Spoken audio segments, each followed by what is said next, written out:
শবে মেরাজের তো কোনো ইবাদতের কোনো অস্তিত্বই নেই। শবে মেরাজ উপলক্ষে যত নামাজ পড়া হয় বা রোজা রাখা হয়, জিকির আজকার করা হয়, এই রাতকে উপলক্ষ করে টোটাল পরিপূর্ণ বিদআত, কোনো সন্দেহ নেই। প্রিয় দর্শক, আমরা আজকে প্রথমে একটি ইমেল থেকে প্রশ্ন নিচ্ছি। প্রশ্নটি করেছেন তালহা খালেদ দাম্মাম, সৌদি আরব থেকে। তিনি বলছেন, আমরা দীর্ঘদিন যাবৎ সৌদি আরবে আছি। আমরা দেখতে পাই এদেশের আলেম ওলামা এবং সাধারণ মানুষেরা তারা শবে বরাত অথবা শবে মেরাজ এইসব রাতগুলোতে কোনো বিশেষ ইবাদত করেন না, যা আমাদের দেশের মানুষ করে থাকে। কিন্তু তারা দেখা যায় সুন্নাতের অনুসরণ করেন, যেমন চন্দ্রগ্রহণ, সূর্যগ্রহণ এবং বৃষ্টি প্রার্থনার নামাজ, যেটাকে সালাতুল ইস্তিসকা বলা হয়, দলবদ্ধভাবে আদায় করে থাকেন। কিন্তু সেই সব নামাজগুলো আবার আমাদের দেশে মাঝে মাঝে দেখা যায় বা দেখা যায় না বললে চলে। আমার প্রশ্ন হলো, যারা এই সুন্নতি নামাজগুলোকে এত গুরুত্ব দিয়ে পালন করে থাকেন, আর সহিহ সুন্নাতে যদি শবে বরাত আর শবে মেরাজের নামাজ এবং বিশেষ আমল কিছু থাকতো, তাহলে তারা তো অবশ্যই পালন করতেন। এ নিয়ে আমাদের প্রবাসী বাংলাভাষী মুসলিম ভাইদের মাঝে সংশয় কাজ করে। এ সংশয়কে যদি খোলাসা করতেন তাহলে আমরা উপকৃত হতাম। খুব গুরুত্বপূর্ণ একটি প্রশ্ন এসেছে দাম্মাম থেকে, এক ভাই করেছেন, ভাই তালহা।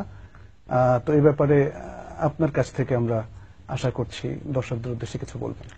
জি, আসলে যেটা তিনি বলেছেন সালাতুল কুসুফ, অর্থাৎ সূর্যগ্রহণ বা চন্দ্রগ্রহণের সালাহ, সহিহ বুখারী সহ প্রায় সবগুলো হাদিস গ্রন্থে এই সালাহগুলোর কথা এসছে। নবী সাল্লাল্লাহু আলাইহি ওয়াসাল্লাম নিজে সূর্যগ্রহণের সালাহ পড়েছেন, তারপর সালাতুল ইস্তিসকা যেটা বৃষ্টির জন্য, এটা তিনি নিজে পড়েছেন, এবং জুমার খুতবার মধ্যে যখন বেদুইন এসে দোয়া চাইলেন বৃষ্টির জন্য দোয়া করেছেন। হাত নামাবার আগেই বৃষ্টি পড়ে তার দাড়ি মোবারক বেয়ে পানি ঝরা শুরু হয়েছে।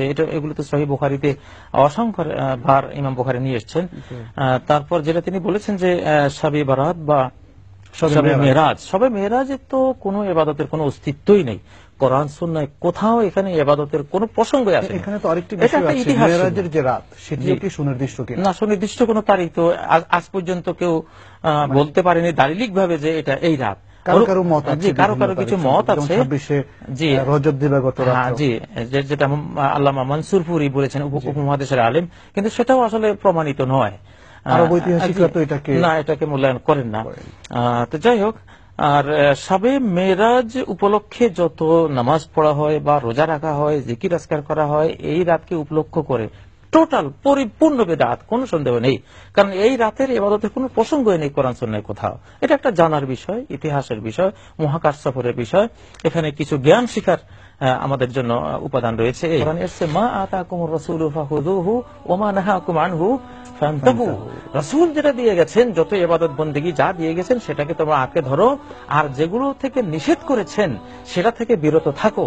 আর রাসূল নিষেধ করেছেন, ওয়া ইয়াকুম ওয়া মুহদাসাতিল উমুর, আমার পরে যত নব উদ্ভাবিত ইবাদত বন্দেগী, মিলাদ, মুনাজাত, হাত তোলা, জশ্নে জুলুসে, ঈদে মিলাদুন নবী, শবে মেরাজের নামাজ, শবে মেরাজের রোজা, যত কিছু আমার পরে আবিষ্কৃত হবে ইবাদত রূপে, এগুলো সব পরিত্যাজ্য পরিহার করো। ফাইন্না কুল্লা মুহদাসাতিন বিদআ, প্রত্যেকটি নব উদ্ভাবিত ইবাদত কুসংস্কার, ও কুল্লু বিদআতিন দালালা, প্রত্যেকটি বিদআত বিভ্রান্তি, অন্যের কাছে কুল্লু দালালাতিন ফিন্নার, প্রত্যেক বিভ্রান্তিগুলো জাহান্নামে নিয়ে যাবে।